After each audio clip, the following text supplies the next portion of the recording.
प्राप्तीसी उपाय धरावे संतांचे ते पाय तेने साधती साधने तुटती भवाची बंधने संताविना प्राप्ती नाही ऐसे वेद देते वाही तेने साधती साधने तुटती भवाची बंधने एका जनार्दनी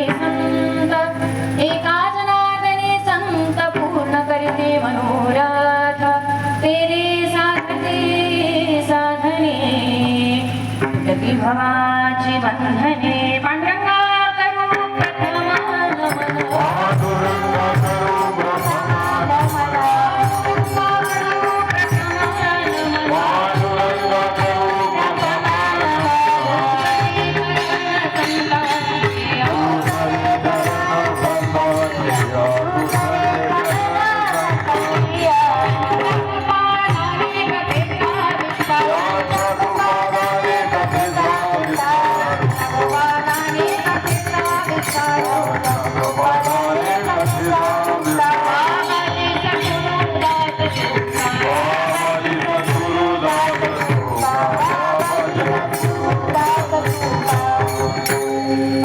करू प्रथम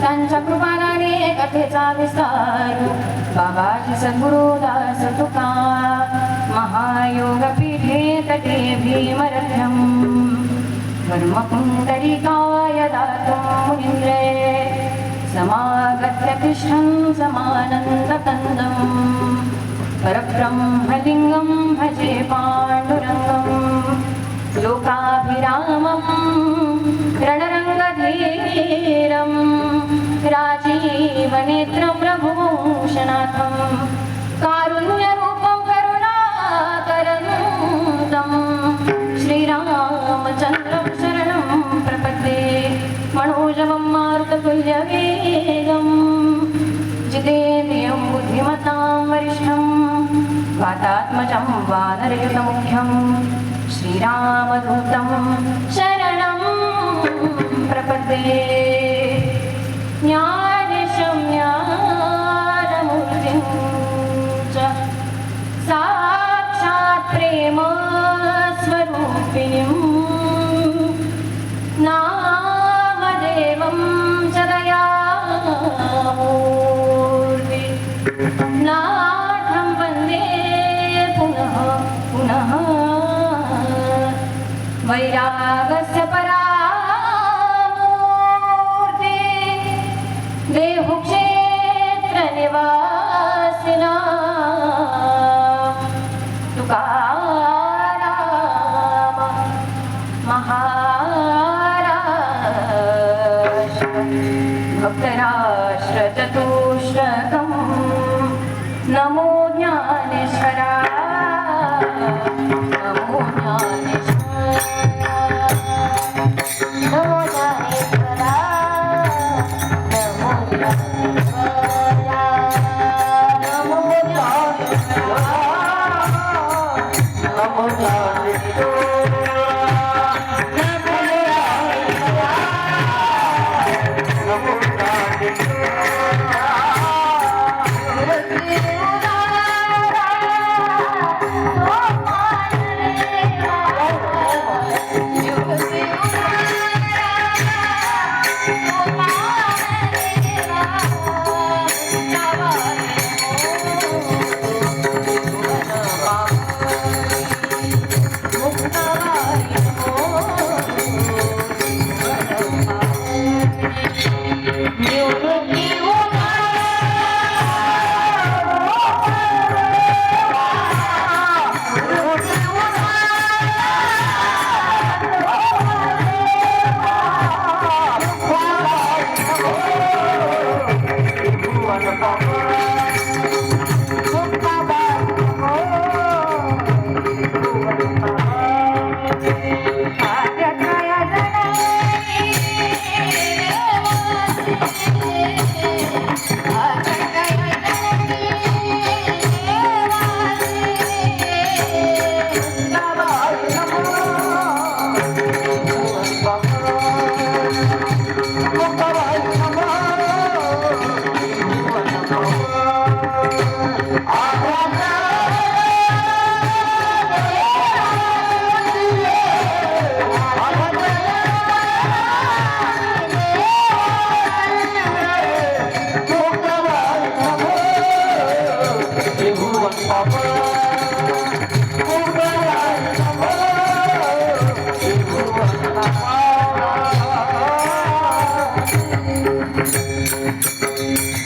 नमो ज्ञानेश्वरा नमो ज्ञानेश्वरा निवृत्ति उदारा सोपान देवा मुक्ताबाई नमो त्रिभुवन पावनी आद्यत्रय जननी देवाची नमो सद्गुरु तुकया ज्ञानदीपा नमो सद्गुरु सच्चिदानंद रूपा नमो सद्गुरु भक्त कल्याण मूर्ती नमो सद्गुरु भास्करा पूर्ण कीर्ती सेवेला की सेवक झालो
सेवेला की सेवक तुमच्या लागलो निज चरणा आहो स्वामी तुकया देवा यावरी न करावा अवहेरू विठ्ठल विठ्ठल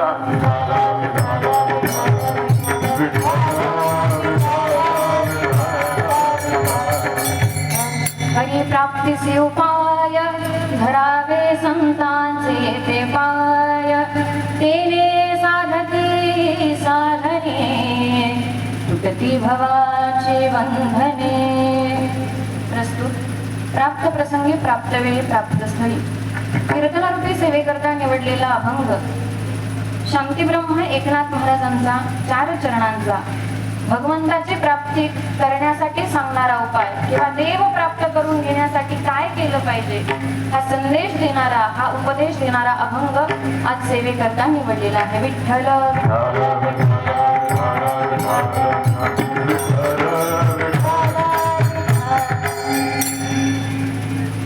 अभंगाचा जर विचार करायचा झाला तर प्रथम चरणामध्ये नाथ बाबांनी हरीला प्राप्त करून घेण्यासाठी काय करायचं हा उपाय सांगितला. भगवंताची जर प्राप्ती जीवनामध्ये करून घ्यायची असेल तर नाथ बाबांनी सांगितलं संतांचे पाय धरा संतांच्या चरणावरती नतमस्तक व्हा. हरी प्राप्तीसी उपाय धरावे संतांचे ते पाय. तर भगवंत प्राप्त करून घ्यायचं असेल तर संतांचे पाय धरणं आवश्यक आहे. संतांचे पाय धरल्यानंतर संतांच्या चरणावरती नतमस्तक झाल्यानंतर काय परिणाम होतो तर नाथ बाबांनी सांगितलं तेने साधती साधने तुटती भवाची बंधने. जी काही साधन आयुष्यामध्ये आपल्याला प्राप्त करून घ्यायची नवे नवे त्या संसार रूपी बंधनातून सोडवू शकणारे संत आहेत. पण जेव्हा आपण या संसार रूपी बंधनातून सुटू तर जेव्हा संत महात्म्यांच्या चरणावरती पूर्ण श्रद्धेने पूर्ण निष्ठेने आणि पूर्ण विश्वासाने जेव्हा आपण संतांच्या चरणावरती जाऊ संतांच्या चरणावर आलिंगन देऊ तेव्हा हे सगळं होणार आहे. तर संतांचे पाय धरले कशा करता भगवंताची प्राप्ती करून घेण्याकरता. संतांच्या पायावरती नतमस्तक झालो भगवंत प्राप्त झाला. 3ऱ्या चरणामध्ये नाथबाबांनी सांगितलं की संत जे आहेत त्या संतांशिवाय त्या संतांच्या चरणावरती नतमस्तक झाल्याशिवाय या जगातलं कोणतंही साधन आपण प्राप्त करू शकणार नाही.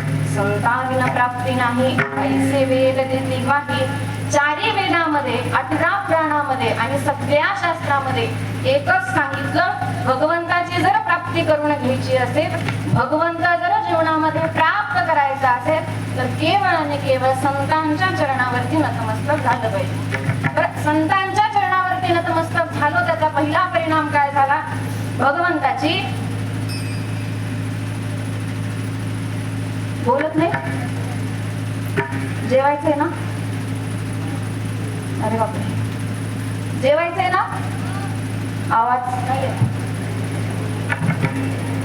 नाथ बाबांनी सांगितलं भगवंत जर प्राप्त करून घ्यायचा असेल तर संतांचे पाय धरले जोपर्यंत बोलत नाही तोपर्यंत कीर्तन सुटणार नाही. विठ्ठल विठ्ठल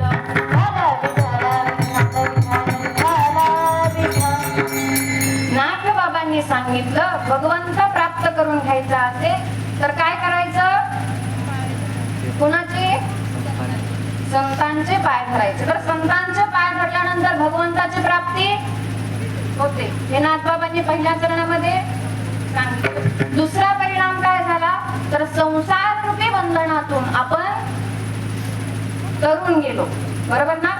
शेवटच्या चरणामध्ये संतांचं महत्व सांगत असताना नाथबाबांनी वर्णन केलं संतांचं महत्व इतकं आहे संत इतके श्रेष्ठ आहे संतांच्या पायाजवळ एखादी इच्छा जर व्यक्त केली ती इच्छा संत पूर्ण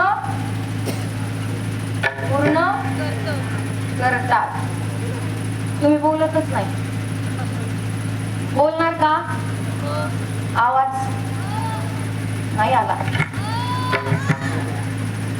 जोपर्यंत बोलत नाही तोपर्यंत मी कीर्तन सोडणार नाही. दादा कुठे विठ्ठल विठ्ठल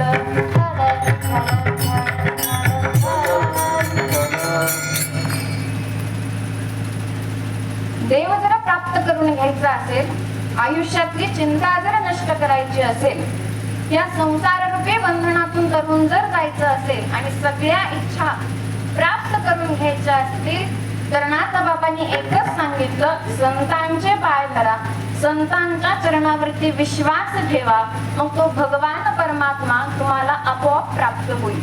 हा झाला अभंगाचा सरळ सरळ भावार्थ. विठ्ठल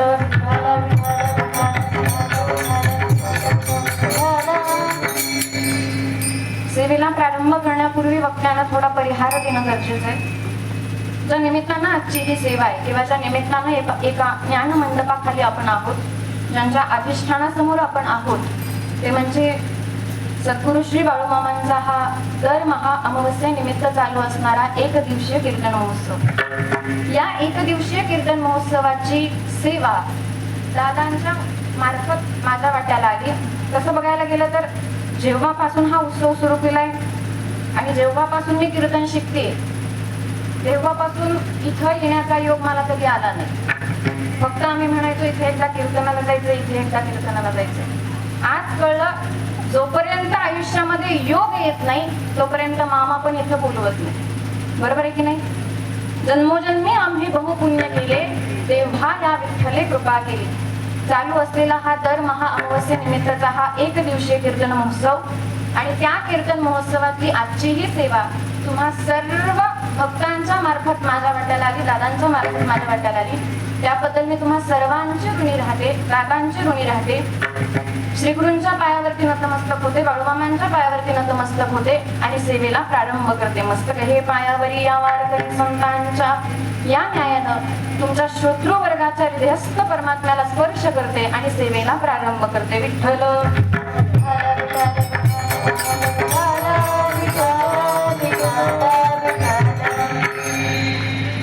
नाथबाबांनी सांगितलं, आयुष्यामध्ये जर परमात्मा प्राप्त करून घ्यायचा असेल किंवा भगवंताची प्राप्ती जर करून घ्यायची असेल तर संतांचे पाय धरणं आवश्यक आहे. तर संतांचे पाय धरल्यानंतर भगवंत प्राप्त होतो का, हा प्रश्न तुमच्या माझ्या मनामध्ये पडणं निश्चित आहे.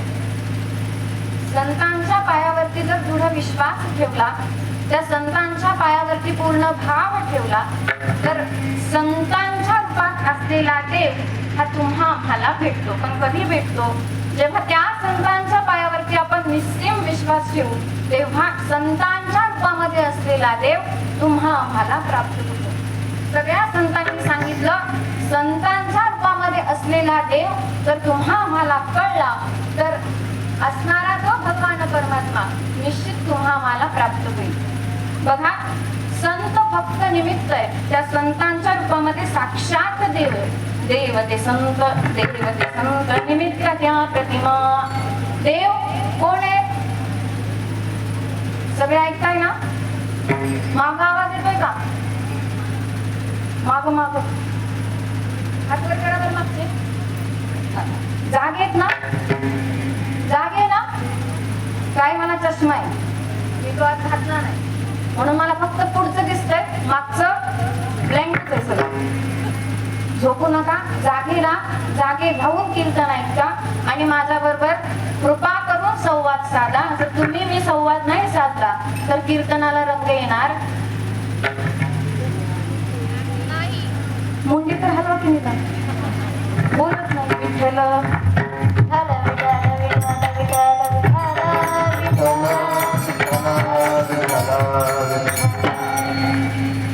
साक्षात संतांच्या रूपामध्ये नांदणारे हे देव आहेत. देव ते संत, देव ते संत, निमित्त त्या प्रतिमा. ह्या प्रतिमा ज्या आहेत संतांच्या, हे फक्त निमित्त आहे. पण संतांच्या रूपामध्ये जे देव आहेत ते तुम्हा आम्हाला भेटण्याकरता त्या संतांच्या पायावरती दृढ विश्वास असला पाहिजे आणि पूर्ण विश्वास आणि श्रद्धा त्या संतांच्या पायावरती असली पाहिजे. बघा, आता संत कोणाकोणाचे अवतार आहेत किंवा देवाने कुठल्या कुठल्या संतांच्या रूपामध्ये अवतार घेतला?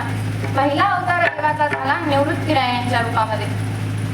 सदाशिवाचा अवतार, सखा निवृत्ती दातार. पहिला निवृत्तीनाथांच्या रूपामध्ये सदाशिवांचा अवतार सांगितला, म्हणजे शंकराचा अवतार निवृत्तीदादांचा सांगितला. दुसरा अवतार सांगितला तो ज्ञानोबरायांचा. ज्ञानोबरायांचा अवतार कुणाचा आहे तर महाविष्णूचा अवतार, सखा माझा ज्ञानेश्वर. महाविष्णू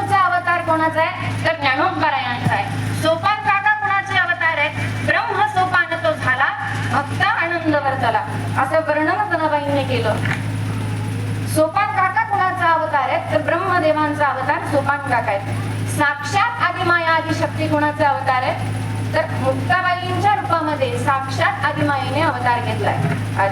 आदिशक्ती मुक्ताबाई असे जनी लागे पायी, हे सगळे अवतार देवाने संतांच्या रूपामध्ये घेतले. नवे ज्यांच्या अधिष्ठानासमोर आजची ही कीर्तन सेवा आहे, तो सुद्धा अवतार सदाशिवांचा आहे. महादेवाचा अवतार हा बाळूमामांचा आहे. बघा, हे सगळं मी का सांगितलं तर संतांच्या रूपामध्ये असलेला देव जर आम्हाला प्राप्त झाला तर त्या भगवंताच्या जवळ जाण्याचं साधन आणखीन सोपं होतं. बघा, दृष्टांताने सांगायचं झालं, बाळूमामांच्या चरित्रातलं हे वर्णन आहे. एक आजी बाळूमामांची निस्सीम भक्त होती आणि दररोज पहाटे उठायचं, पूजा करायची. सगळी पूजा आटपली की बाळूमामांच्या तळावरती जायचं, त्यांना नमस्कार करायचा, तिथे आपली सेवा द्यायची. हा सगळा नित्यक्रम त्या आजीचा होता. आणि एके दिवशी काय झालं तर बाळूमामांनी तळावरती महाप्रसादाचं नियोजन केलं. महाप्रसादाचं नियोजन केल्यानंतर महाप्रसाद तळावर देणार आहे हे सगळ्यांना सांगितलं. आणि हे सांगितल्यानंतर प्रत्येक भक्ताने काही ना काहीतरी आपल्या परीने आणण्याचा प्रयत्न केला. कोणी शिरा आणला, कोणी भाकरी आणली, कोणी भाजी आणली. आपापल्या परीने जेवढं देता येईल तेवढं त्या तळावरती महाप्रसादाकरता सगळ्यांनी आणलं. त्या आजीने हे पाहिलं आणि त्या आजीनं एक थैली ताक आणलं. किती थैली ताक आणलं? किती थैली आणलं? असा आवाज येऊ द्या शेवटपर्यंत. एक थैली ताक त्या आजीबाईंनी महाप्रसादाकरता आणलं. ठरलेला दिवस उजडला. महाप्रसादाचं नियोजन ज्या दिवशी झालं होतं त्या दिवशी सगळे भक्तगण त्या तळावरती जमले. लाखो जनसमुदाय त्या महाप्रसादाकरता आलेला होता. आणि त्या आजीने आणलेलं एक थैली ताक. किती थैली ताक? आता मला सांगा, एक थैली ताक 2 ताटापुरतं पुरेल ना? फक्त 2 ताट ते वाढता येईल. त्या आजीने एक थैली आणलेलं ताक जिथे महाप्रसादाचं नियोजन केलं होतं तिथे जाऊन एका दादांकडे दिलं. आणि त्या दादांना सांगितलं, माझ्याकडून फुल नाही म्हणून फुलाची पाकळी हे एक थैली ताक तुम्हाला घ्या आणि हे ताक पंक्तीमध्ये सगळ्यांना वाटा असं त्या आजीने सांगितलं. सांगितल्यानंतर त्या दादांच्या मनामध्ये प्रश्न निर्माण झाला की महाप्रसादाकरिता लाखो जनसमुदाय तळावरती आलेला आहे, बरोबर आहे की नाही? ह्या लाखो लोकांना एक थैली ताक कसं पुरेल असा त्या दादांच्या मनामध्ये प्रश्न निर्माण झाला. त्या दादांनी त्या आजीकडची थैली घेतली आणि साईडला ठेवली. तळावरची पूजा झाली, आरती झाली आणि लोक महाप्रसाद घेण्याकरता बसली. बसल्यानंतर सगळ्या पंक्ती बसल्या. पंक्तीमध्ये जे काही सगळ्यांनी आणलं होतं ते सगळं वाढण्यात आलं आणि त्या आजीने आणलेलं एक थैली ताक त्यांनी तसंच पाठीमागे ठेवलं होतं. का तर हे ताक कुणाला पुरणार हा प्रश्न त्या भक्तांच्या मनामध्ये होता. हे सगळं बाळूमामांनी पाहिलं आणि पाहिल्यानंतर बाळूमामा स्वतः उठले. ती ताकाची थैली घेतली आणि प्रत्येक रांगेमध्ये ते एक थैली ताक वाढायला सुरुवात केली. प्रकार असा घडला, पंक्ती मागून पंक्ती उठल्या, सगळ्यांची जेवण झाली, पण त्या थैलीतलं ते ताक सगळ्या पंक्ती उठल्यानंतरही तसंच शिल्लक होतं. ह्या दृष्टांतातून सांगायचं तात्पर्य एकच आहे, संतांच्या पायावरती दृढ विश्वास ठेवला, त्यांच्या चरणावरती निष्ठा ठेवली तर संतही आम्हाला काही कमी पडून देत.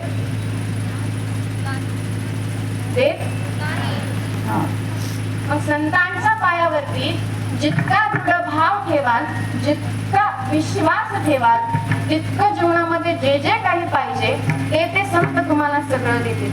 मग भगवंताची प्राप्ती करून घ्यायची असेल, भगवंताला आपलं करायचं असेल तर काय करावं लागेल हे नाथबाबांनी सांगितलं अभंगाचं पहिलं. हरी प्राप्ती मुक्ता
भगवंत जर आयुष्यामध्ये प्राप्त करून घ्यायचा असेल तर काय केलं पाहिजे, तर संतांच्या पायावरती नतमस्तक झालं पाहिजे, संतांच्या पायावरती दृढ विश्वास ठेवला पाहिजे, तेव्हा कुठं भगवंताची प्राप्ती तुम्हा आम्हाला होते.